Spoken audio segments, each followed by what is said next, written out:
नमस्कार, मी गणपत मवाळ पेंडलिप सेंटर सुंडी, तालुका सिन्नर, जिल्हा नाशिक या ठिकाणी माझं पेंडलिप सेंटर आहे।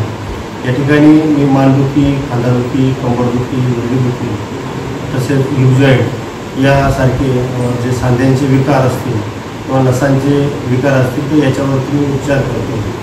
उपचार करताना कुठल्याही प्रकारचे औषधांचा वापर करत नाही, बिना औषधी नॅचरल थेरपीमध्ये मी उपचार करतो। हे मी माझ्या स्वतःच्या त्रासातून त्याची निर्मिती केलेली आहे।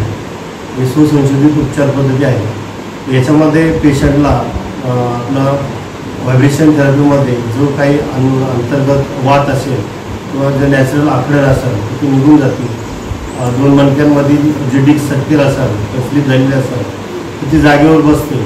तसेच सांध्यांमध्ये जे एखादी डिस्क सरकती नसावरती दाब देते आणि नसावर दाब दिला तर ते हाताला किंवा पायाला मुंग्या येणं, ठणक लागणं, कळ लागणं किंवा हातापायाची ताकद कमी होणं यासारखे आजार याच्यातून यातून बरे होतात। तसेच गुडघ्यांमधील जे डिस्क सरकते तर ते डिस्क जागेवर येते, नसांवरचा दाब कमी होतो आणि पायांच्या कळा कमी होतात। जसं पायाला म्हणजे गुडघ्यांच्या आजारामध्ये पाय गोळा होताना ठणक लागतो, चालताना लचक मारतं, पायाचे आकडण झाल्यासारखं वाटतं। तर अशा पद्धतीचे उपचार माझ्याकडं बिना औषधी जागेवरती इन्स्टंट रिझल्ट मिळतो।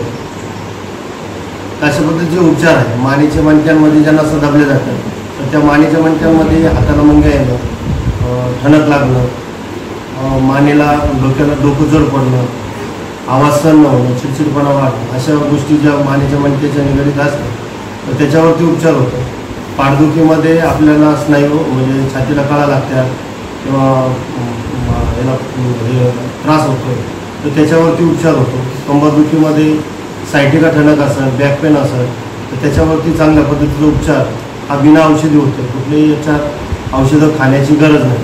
हिप जॉईंटमध्ये बऱ्याच लोकांना मांडी घालता येत नाही, दोन पायावर बसता येत नाही, तर हे आजार हिप जॉईंटचा आजार हा रेमडेसिवीरमुळे किंवा इतर त्वचाविकार किंवा किडनी विकार यासारखे जर आजार असतील त्याच्यामध्ये स्टेरॉइड घेतला असेल तर त्याच्यामध्ये हिप जॉईंटचा आजार होतो आणि बॉलची झीज होते।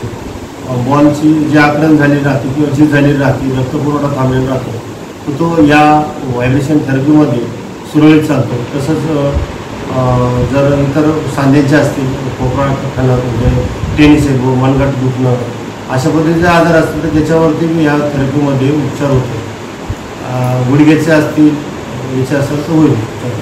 पेंडलिप सेंटर हे गणपत मवाळ पेंडलिप सेंटर मुक्काम सोंडी या गावामध्ये आहे। सिन्नरपासून साधारण 35 किलोमीटर अंतरावरती आहे। तर आमच्या गावाजवळचे मोठे गाव जर म्हणले तर वडांगळे आहे। वडांगळीपासून 4 किलोमीटर अंतरावरती माझं पेंडलिप सेंटर आहे। माझं बऱ्याच दिवसापासून खांदादुखीला मी त्रस्त मोटरसायकल मारल्यानंतर मार लागला होता। बऱ्याच ठिकाणी मी हापूर दवाखाने माझा खांदा असा डोक्याच्या पुढे गेल्यानंतर हा अतिशय दुखायचा आणि सकाळी झोपेतून उठल्यानंतर असा आकार मुंग्या घ्यायचे आणि आज उपचार घेतल्यानंतर माझ्या आजाराने 50% मला राहत मिळालेली आहे। मी वंदना विजय भाटगे, नेवाशीहून आले। माझं गाव खरवंडी, शनिशिंगणापूरजवळ। माझी मुलगी नाशिकमध्ये केव्हा कॉलेजला तिने मला पत्ता दिला। गुडघा दुखत होता, ऑपरेशन सांगितलं होतं। पुण्याला पण जाऊन आलो आम्ही, संजीवनीमध्ये औरंगाबादला। ऑपरेशन न करता थेरपी करून बऱ्याच ठिकाणी दाखवलं। आज जरा मला चांगलं वाटतं। इथं गोळ्या खाल्ल्याला मी पेन किलरच्या, पण जोपर्यंत गोळ्या खाते तोपर्यंत पावर आहे, तोपर्यंत आता जरा चांगलं वाटलं। आज बोट जरी लागलं तरी दुखत होतं गुडघा माझा, आता चांगलं वाटलं। मांडी पण घालता आली मला आज। पहिली मी 6 महिन्यापासून मांडी घातली नाही। स्वयंपाक उभा राहून करते, सगळं काम होतं। भांडी धुण्याला बाई लावलेली ते पण काम मी करीत नव्हते। आज जरा मला खाली बसून उभा राहून पाहिलं चांगलं वाटलं।